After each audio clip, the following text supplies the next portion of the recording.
하나님께서 말씀하십니다. 감사하며 성전에 들어가서 하나님에게 감사하고 예배하라. 오늘 예배 드리기 전까지 여러분의 삶에 어떤 고민이 있건 감사거리가 있든지 간에 모든 것이 합력하여 선이 되게 하실 하나님 바라보며 감사하며 예배 드리라고 명하고 계십니다. 우리가 이 세상 살아가다 보면 정글 같은 세상이다 보니 별의별 기도 제목이 많이 있습니다. 남에게 말하지 못하는 그 기도 제목들을 가지고 내가 감사의 문을 통과해서 전능자 하나님을 만날 수 있다. 그것 자체가 감사할 일입니다. 그래서 참으로 산전수전 많이 겪었던 링컨 대통령이 간증했던 내용입니다. 나는 여러 번 무릎을 꿇을 수밖에 없었다. 하나님 외에는 의지할 곳이 없었기 때문이다. 주님 앞에 나온 여러분 가운데 그 누구에게 말해도 소용이 없고 정말로 고민스러운 일이 있든지 간에 우리는 전능자 하나님 앞에 나올 수 있으니 이것이 특권임을 알아야 합니다. 그래서 깔뱅은 말하기를 피조물인 인간의 최고의 선은 창조주 하나님과의 친밀한 만남에 있다라고 말했던 겁니다.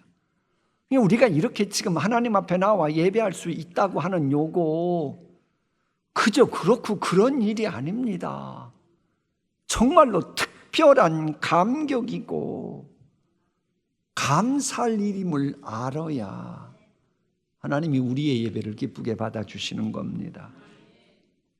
그렇습니다. 우리는 본래 허물과 죄로 죽었던 존재였습니다. 본질상 진노의 자식이었습니다. 그래서 우리는 죽는 즉시 지옥 갈 수밖에 없었습니다. 그런 존재니 평강을 누릴 수가 없었습니다. 그러나 긍휼 풍성하신 하나님이 영원한 독생자 예수님을 대속제물로 삼아 주시면서 우리의 허물과 죄 문제 해결해 주셨고 뿐만 아니라 진노의 자녀였던 우리를 하나님의 자녀 만들어 주셔서 우리는 언제든지 간에 하나님 앞에 나아갈 수 있고 하나님과 만날 수 있게 된 겁니다.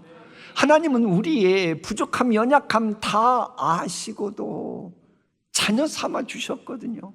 그러니 앞으로 내가 좀 부족하고 연약해도 그거 따지지 말고 하나님을 정말로 만날 수 있으니 우리는 정말로 감사할 수밖에 없는 것입니다. 교회는 그의 몸이니 만물 안에서 만물을 충만하게 하시는 이의 충만함이니라. 잘 보세요. 교회는 예수님의 몸입니다. 몸은 머리의 지배를 따르는 겁니다. 우리의 머리이신 예수님은 샬롬 왕입니다. 평화의 왕이십니다. 그렇다면 그분의 지체인 우리라면 우리도 당연히 평강 누리며 살아야 이게 마땅한 것입니다. 게다가 우리 예수님은요, 우리는 환경 여건이 흔들리기 때문에 감사했다가 불안했다 그러는데 우리 예수님은 환경에 흔들리는 분이 아닙니다. 예수님은 실패한 심령조차 얼마든지 회복의 은총 베풀어 주시고 뿐만 아니라 본문에 보니 만물 안에서 만물을 충만하게 하시는 이의 충만함이니라. 우리가 세상 살아갈 때 뭐가 부족하고 뭐가 연약하고 이런 모든 만물 안에서 우리 필요한 것을 채워주시기에 충만하신 분입니다. 그 예수님의 지체가 분명하다면 왜 평강을 누리지 못합니까? 예수님의 지체 다음에 뭐가 지금 병들었기 때문에 필요한 거 모두 충만케 채워주시는 그 예수님의 지체라고 하면서도 평강 누리지 못하고 있는 겁니다. 평강에 대해서 하나님께서 말씀하십니다. 그리스도의 평강이 너의 마음을 주장하게 하라. 우리는 예수 믿는다고 구원받았다고 하지만 가끔 가다가 예수 믿는데도 평안이 없다, 평강이 없다 그럽니다. 그 남이 나에 대해서 부정적인 말을 하는 거 그거 하나에 흔들리고 소문만 듣고 불안해하고 다른 사람과 비교하면서 또 갑자기 낙심하고 그러는 인간 실존인이 평강을 누리지 못합니다. 그런데 그런 생각, 그런 마음은 하나님이 주시는 마음입니까? 아니잖아요. 그러니까 우리가 평강을 누리고 감사하려면 우리의 감사와 평강을 빼앗아가는 것들과 싸울 각오를 해야 됩니다. 그러지 않고는 여러분 평강 누리지 못합니다. 내 마음속에 있는 평강, 감사 빼앗아가는 것들과 싸워서 이겨야 평강이 내 것이 되는 것입니다. 자, 보세요. 사탄의 유혹이 이런 거 아닙니까? 그렇게 수고하는데 남들이 그 정도 수고하면 다 인정해 줄 텐데 인정받지도 못하잖아. 여러분, 수고하면 남들이 다 인정해 줘요. 그런데 마귀가 괜히 인정받지 못한다 그러고, 왜 너만 양보하고 너만 희생해야 되는데, 여러분만 양보하고 희생하는 게 아니고 남들도 양보하고 희생해요. 네가 원하는 대로 되지, 환경이 바뀌지 않는 하나님이라면 그 하나님 뭘 기대해? 다른 많은 사람도 자기 멋대로 환경 여건이 바뀌는 게 아니고 하나님이 해 주시는 거예요. 그래, 이런 생각이 들려면 그런 생각을 갖게 하는 사탄 마귀와 싸워야 합니다. 그래야 하면 원망이 활동하고 그러면 평강이 자리 잡지 못해요. 물론 영적인 전쟁에서 승리하려면 예수님께 초점 맞춰야 합니다. 주님 앞에 나올 때도 그래요. 가끔 가다가 목사님, 내 나름대로 충성하고 열심히 하면 되는 거 아닙니까? 이런 분이 있어요. 야, 그렇게 말하면 참 뭐라고 반응하기가 힘들어요. 성경에 무식해서 그런 말하니 뭐라고 말하겠어요? 내가 뭔가 하겠다는데. 자, 누가복음 10장을 가면 마르다가 나옵니다. 마르다는 분명히 예수님을 위해서 헌신 봉사했습니다. 그런데 우리 예수님은 뭐라고 말씀하시느냐? 성경을 통해서 준비하는 일이 많아 마음이 분주한지라. 평강이 없었다는 거예요. 왜 평강이 없었어요? 주님보다도 자기가 하는 일에 더 큰 관심 가지니까 이 평강이 기숙하지 않는 겁니다. 평강은 주님이 주시는 건데, 그래서 하시는 말씀이 저거예요. 네가 많은 일로 염려하고 근심하나. 여러분, 우리도 마르다처럼 살아갈 때가 많아요. 분명 가정을 돌봅니다. 애를 씁니다. 가정 식구를 위해 희생합니다. 교회를 위해서 시간 내서 봉사하고, 정말로 헌신적입니다. 직장생활 참으로 열심히 합니다. 규정 그 이상으로 합니다. 그러면 몸은 피곤해도 마음은 평안해야 되는데 그렇게 하는데도 평안이 없는 거예요. 왜? 예수님보다도 많은 일로 염려하고 근심하다 보니 최선 다하는데도 평강이 없는 것입니다. 하지만 여러분, 이 평강 누리는 거 좋지요. 우리 가운데 나는 평강 누리는 걸 원치 않는다는 분 계실까요? 안 계십니다. 그런데 왜 평강 누리지 못합니까? 이 갤럽이요, 2022년부터 2024년까지 지구촌에 있는 사람들을 샘플로 해가지고 설문조사를 한 결과에 의하면 그때는 평강 누리느냐 누리지 않느냐 요거였는데, 평강 누리는 사람보다 누리지 못하는 사람들이 훨씬 많더래요. 왜 그럴까 궁금하죠? 그래서 1990년대 초반에 막 생긴 진화 심리학에서 이 문제를 가지고 연구를 했더니 인간의 뇌는요, 생존 중심으로 발달하다 보니 이 정글 같은 세상에서 평강 유지하는 것 자체가 어렵더라는 거예요. 왜? 인간은 위험을 빨리 감지해야 살아남잖아요. 그러다 보니 일단 살아남는 데 신경 쓰다 보니 뇌는 본능적으로 위험한 거, 부정적인 정보, 실패하는 거, 거기에 더 강하게 반응을 보이더라는 거예요. 그래서 이 심리학자인 마이스터가 한 말이 저거예요. 나쁜 경험은 좋은 경험보다 더 강하게 인간에게 영향을 주더라는 거예요. 남이 칭찬하는 거 10개보다 남이 비난하는 거 1개가 더 나를 힘들게 하더라는 거예요. 여러분, 그래요, 안 그래요? 우리 인간은 부족한 거 다 알잖아요. 그럼 내가 실수하는 거 다 인정하잖아요. 왜 몇몇 권사님만 고개 끄덕이고 다른 분들은 가만히 계셔요? 완전한 사람이 어디 있어요? 그러면 내가 실수할 거 안다고요. 그런데 내가 10개, 20개 칭찬받는 것은 생각 안 하고, 부족한 줄 뻔히 알면서도 비난받는 거 하나 가지고는 마음을 지배당해가지고 투덜투덜 그린다는 거예요. 여러분 그러잖아요. 남에게 10거 잘해주다가 하나만 서운하게 하면 반응이 어떻게 돼요? 그건 여러분이 알아서 답하세요. 이게 인간이란 존재가 그래요. 그러다 보니 이게 평강 빼앗기는 데 익숙해져 있는 거예요. 영적인 깨달음이 뭡니까?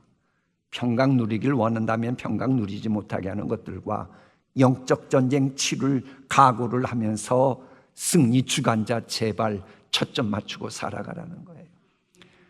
그래, 영적 전쟁 매뉴얼이 에베소서 6장에 나오는데 그 매뉴얼을 작성하는 데 쓰임받았던 사도 바울이 오늘 이 말씀도 하도록 성령님의 감화감동 받은 거거든요. 그런데 이 골로새서도 옥중서신입니다. 바울은 지금 감옥에 있는 거예요. 환경은 최악입니다. 그런데도 영적 전쟁에서 승리하다 보니 평강 얘기, 감사 이야기 하는 겁니다. 여러분, 전쟁을 하려면 반드시 이겨야 합니다. 이게 질 것 같으면 싸우지 마세요.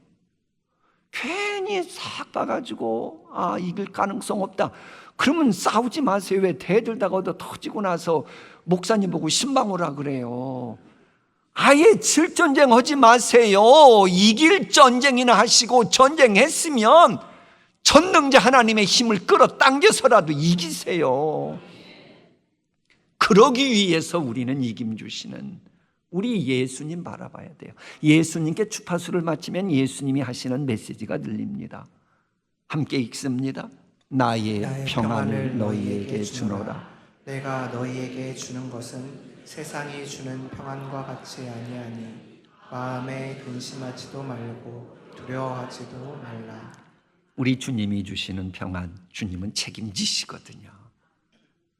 자, 그런데 이제 오늘 말씀을 보면서 하나님이 주시는 메시지가 또 하나 있어요. 그건 뭐냐? 우리 교회 나오는 분들마다 평강 누리는 것을 하나님은 원하실까요? 안 원하실까요? 다 원하시는 겁니다. 그래서 오늘 본문에는 공동체 이야기가 나오는 거예요. 그리스도의 평강이 너의 마음을 주장하게 하라. 너희는 평강을 위하여 한 몸으로 부르심을 받았나니 각자인 너희는 평강을 위하여 주님의 몸된 여러 지체들이 있는 그 몸으로 부르심을 받았나니 너희는 또한 감사하는 자가 되라. 여러분, 평강 누리는 공동체에는 감사가 있습니다. 반대로 불평이 많은 공동체에는 은혜가 메말라 갑니다. 이 같은 교회 안에도 꼭 은혜를 발견하고 감사하는 분들이 있어요. 오늘 예배를 통해 하나님의 그 임재를 느꼈다. 오, 감사합니다. 그리고는 인간이 모인 교회도 집단이잖아요. 그러다 보니 완전하지는 못해요. 그럼에도 불구하고 하나님의 은혜로 하나씩 둘씩 다듬어져 가고 하나님의 임재가, 하나님의 은혜가 보이면 그걸 까닭이나요 하나님께 감사하는 거예요. 정말 우리가 이해를 해야 되는 게요, 이런 감사 고백은 그저 터져 나오는 게 아니고 불평불만 원망하게 하는 사탄 마귀와 싸워서 이겼기 때문에 나오는 고백이에요. 그러니까 사탄 마귀와 싸워 이기는 사람들이 활보하는 교회가 건강한 교회겠죠. 그래서 건강한 교회, 복된 교회는 감사가 풍성한 교회입니다. 이런 감사의 고백은 공동체 전체가 평강 누리게 해요.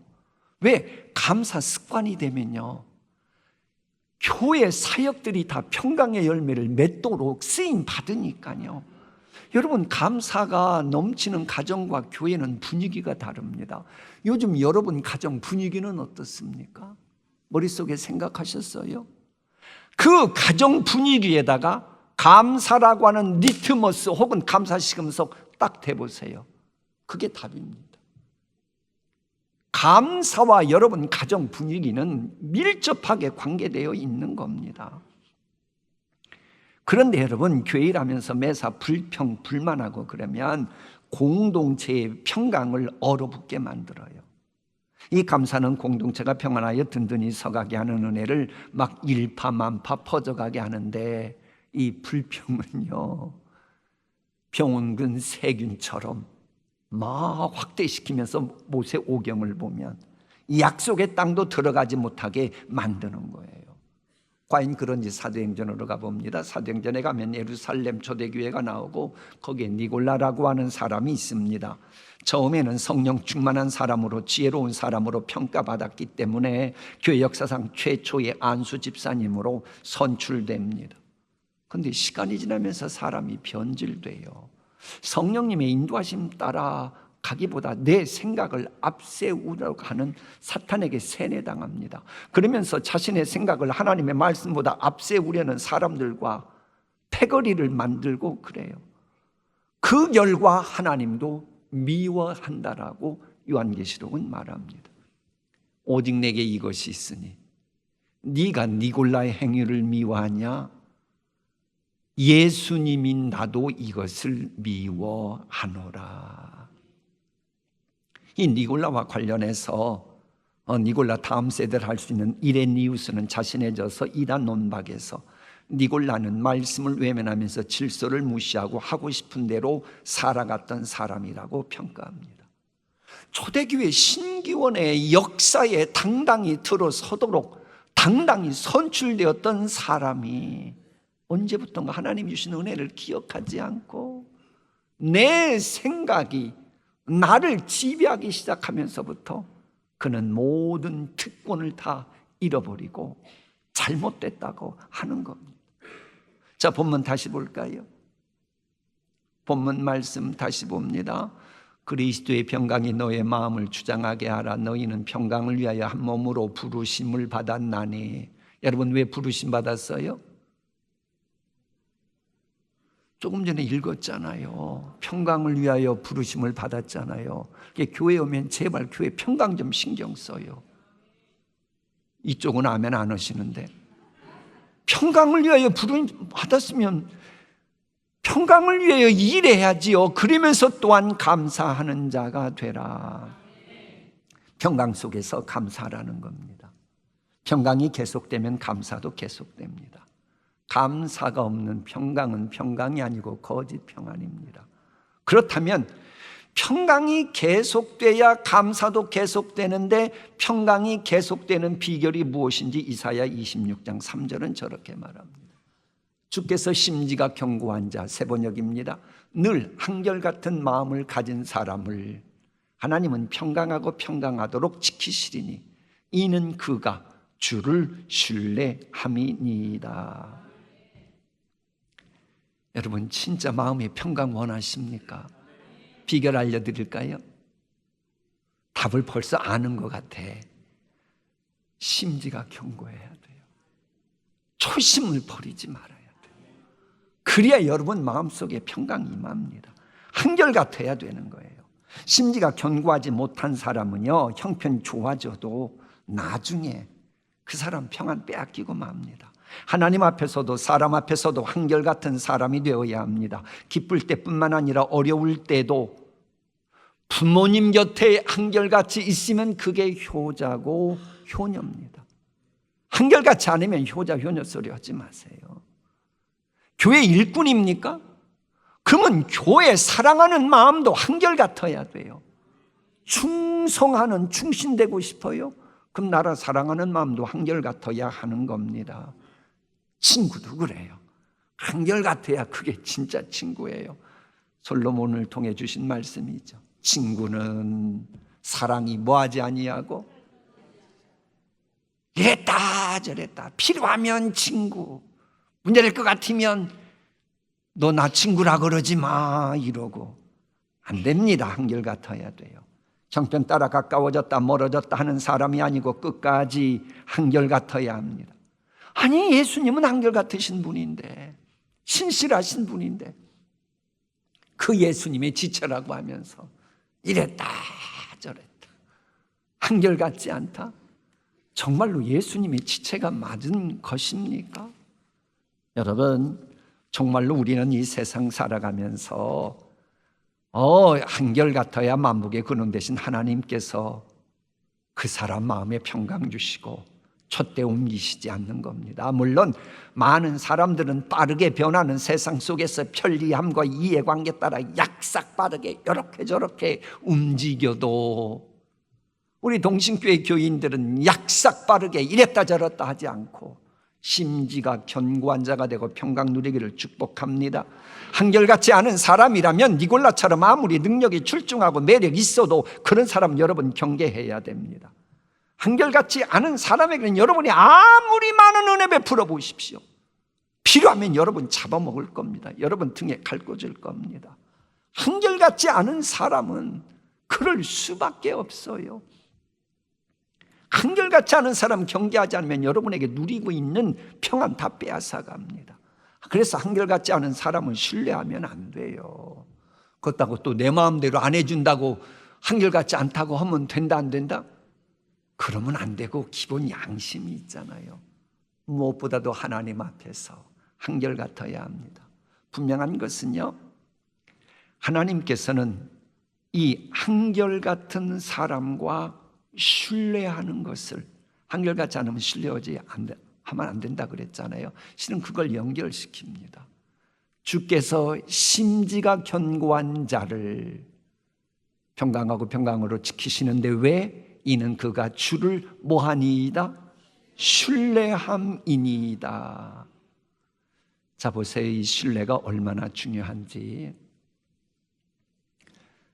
우리 여러분들에게 여러 가지 기도 제목이 있어요. 병든 분에게는 치유의 은총을, 병든 마음도 하나님이 치유해 주시고, 병든 가정도 병든 생업도 하나님이 회복의 은혜 베푸시기를 원합니다. 그런데 그 회복의 은혜는요, 하나님이 주시는 거지만 회복의 은혜를 누리는 것은 내가 하나님을 신뢰하는 것과 관계되어 있어요. 쉽게 말하면, 자, 이 볼펜이 있어요. 제가 여러분 드릴까요? 드리면 받으실래요? 자, 보세요. 저는 줄 마음이 있어요. 준비되었어요. 그런데 저를 신뢰하지 않으면 이걸 받아야 안 받아요? 못 받는 거예요. 치료제가 준비되어 있어요. 치료제가. 그런데 이 치료제를 믿지를 못하네. 신뢰하지 못해요. 그럼 치료제 아무런 소용이 없는 거예요.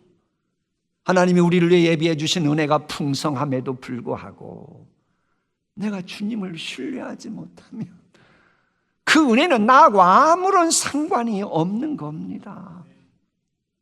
그래서 이 신앙생활은요, 신뢰부터 회복해 마음의 평강도 누리고 하나님의 은혜를 입어요. 그럼 이 신뢰를 어떻게 회복할까요? 신뢰의 속도라고 하는 책이 있어요. 스피드 오브 트러스트라고 하는. 저는 저 책 별로 안 좋아하는데 미리 밝히는 겁니다. 그래서 방송실 보고 빨리 치우라 그랬어요. 이 뉴욕 타임즈하고 세계 경제인들이 주목한다고 하는 월스트리트 저널에서 베스트셀러로 추천받고 그런 책이었기 때문에 저도 우리 교인들 사정이 어떤지 목회는 해야 되니까 저 책을 구해서 이제 읽었습니다. 약 한 500페이지 정도 되는 책인데, 저걸 제가 왜 별로 안 좋아하는 거 아니? 스티븐 코비, 저게 7가지 성공하는 사람들의 습관 지은 사람의 또 그 아들이에요. 이들이 몰몬교입니다. 그러다 보니까 제가 별로 좋아하겠어요? 안 좋아하겠어요? 그런데 이제 세상 뱀보다 지혜로워야 되니까 저 책을 읽은 건데요. 저 책을 보면 신뢰 회복하는 것에 대해서 뭐라고 말하느냐? 상대방에 대한 존중을 하고 투명하게 행동하고 그러면 신뢰를 받는다는 거예요. 그런데 가장 중요한 건 뭐냐? 약속을 지켜야 신뢰가 확정된다는 거예요.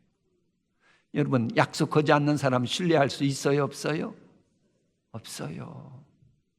몰몬교 교도인 스티븐 부자가 이렇게도 약속을 중시하면서 신뢰 쌓는 것을 말한다면, 정통 신앙을 강조하는 우리 동신교회 교인들이라면 자존감이 있지, 하나님 앞에서 했던 약속, 임직식 때 했던 약속, 정말로 했던 약속은 지켜야 돼요. 시편에 있는 것처럼 해로울지라도 약속은 지켜야 합니다. 그러면 하나님이 신뢰하고 그 사람 얼마든지 모든 거 다 커버하고도 남음이 있도록 하나님이 은혜 베풀어 주시는 겁니다. 이 약속을 반복적으로 어기는 것은 신뢰를 무너뜨리는 가장 빠른 첩경이고, 하나님과의 관계는 물론이고 인간 관계를 망치는 원흉입니다. 그러나 하나님과의 약속을 지키면서 신뢰 회복하면, 그때부터 하나님이 내게 주시는 신뢰하니까 평강 누리도록 필요하면 은혜도 콸콸 쏟아지게 하시고 회복의 은총도 베푸시고, 그러면 회복의 속도에 탄력이 붙고, 그러면서 마음이 평안해지면서 감사하게 되는 거예요. 그래서 스티븐 코브 몰몬교인데도 그걸 깨닫고, 스피드 오브 트러스트, 사업이 잘 되는 것 중에 하나가 신뢰인데 탄력 붙으려면 신뢰해야 된다, 그 얘기를 한 거예요. 뱀보다 지혜로워야 될 줄 믿습니다. 우리는 감사의 진면목을 볼 줄 알아야 합니다. 로마서에 있는 말씀이 있죠. 하나님을 알되 하나님을 영화롭게도 아니하며 감사하지도 아니하고. 저 대목은요, 인간이 하나님을 떠나는 가장 끔찍한 죄목을 말할 때 저게 나옵니다. 그러니까 우리는 도덕, 윤리, 죄를 가장 끔찍한 죄라고 말하는데, 하나님은 하나님을 알면서도 감사하지 않는 죄가 끔찍한 죄라는 거예요. 왠 줄 알아요? 감사가 사라지면 은혜 잊어버리잖아요. 은혜 잃어버리면 교만해지잖아요. 교만하면 결국 하나님도 잃어버리잖아요. 그러니까 이 감사라고 하는 것은요, 내 믿음을 지키는 비결일 뿐만 아니라 불행의 세력이 침투하지 못하게 하는 요새요 울타리입니다. 왜? 감사 잃어버리고 하나님 잃어버리면 분명 이제는 사탄 마귀가 와서 우리를 공격하고 행복의 모든 자리를 유린할 것이기 때문이에요. 감사, 이건 바로 믿음 지키는 것도 되고, 또 소극적으로는 불행의 세력이 여러분 가정, 여러분의 마음 건드리지 못하게 하는 요새요 울타리다. 그걸 기억해야 됩니다. 자, 마무리하겠어요. 여러분, 지금 감사, 평강 이야기 하는데, 감사해야지, 그리고 감사하다가도 갑자기 어떤 상황이 닥치면 평강 잃어버리고 화를 낼 때가 있어요, 없어요? 목사는 어떨 것 같아요? 웃는 게 수상합니다.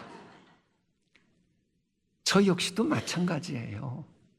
뭐 야고보서 보면 모든 인간은 다 비슷비슷해요. 50보 100보예요. 그래도 분명한 진리는 뭐냐?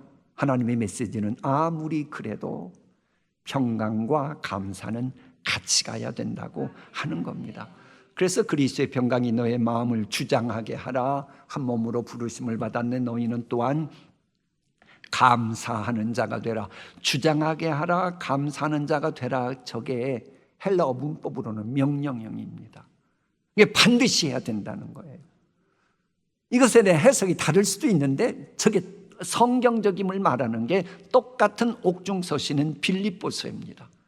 감사함으로 평강이 이어집니다. 왜 감사와 평강을 연결시킬까요? 인간들은 환경이 흔들리면 마음도 흔들립니다. 평강 유지하다가도, 감사하다가도 사람 때문에 상처받고 미래 때문에 불안해하고 현실 때문에 낙심합니다. 그런데 이 감사를 하잖아요.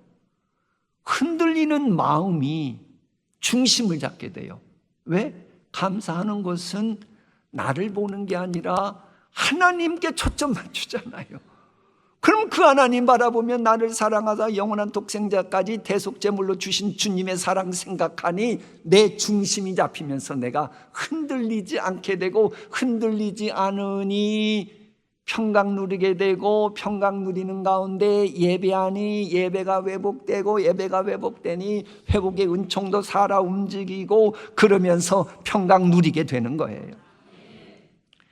여러분, 이 문제보다 하나님의 능력을 자꾸 보면 나도 모르게 힘들고 어려워도 나도 모르는 사이에 마음에 중심이 잡혀요.